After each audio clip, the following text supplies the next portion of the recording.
पाहूयात पुढची बातमी। कांदा निर्यात करण्यासाठी NCEL कडून आता लिलाव प्रक्रियेची अंमलबजावणी केली जाणार आहे। आठवडाभरामध्ये 1600 मेट्रिक टन कांदा हा बांगलादेशला निर्यात होणार असल्याची माहिती मिळते।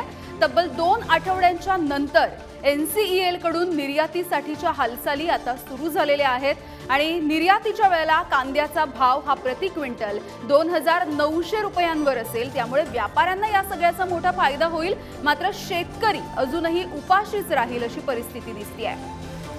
किरण ताजणे आमचे प्रतिनिधी आपल्या सोबत जोडले गेले आहेत। किरण, याच्या आधी आपण बघितलंय गेल्या अनेक महिन्यांपासून कांदा निर्यात बंदीमुळे शेतकऱ्यांचं कंबरड मोडलंय। आता सुद्धा निर्यात बंदी होणार आहे, मात्र व्यापाऱ्यांचं भलं होताना दिसणार आहे।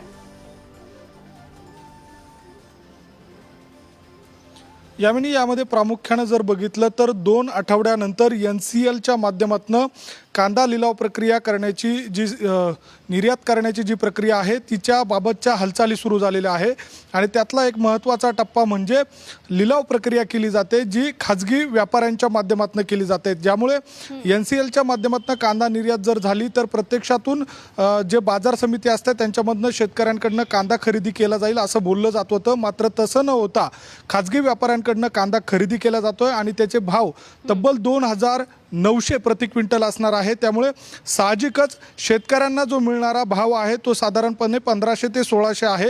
1300 ते 1400 रुपयांचा फायदा हा थेट व्यापाऱ्यांना होणार आहे आणि एकूणच शासनाला होणार आहे। परदेशामध्ये ज्या ठिकाणी हा कांदा पाठवला जाणार आहे त्या ठिकाणी 150 रुपये प्रति किलो म्हणजे साधारणपणे जो महाराष्ट्रामध्ये शेतकऱ्यांना भाव मिळतोय त्याच भावामध्ये परदेशामध्ये कांदा विक्री केला जातोय। त्यामुळे मधली जी फळी आहे ती फळी जर बघितली तर व्यापारी आणि शासन आहे यांना तब्बल 1300 ते 1400 रुपयांचा प्रति क्विंटल फायदा होणार आहे।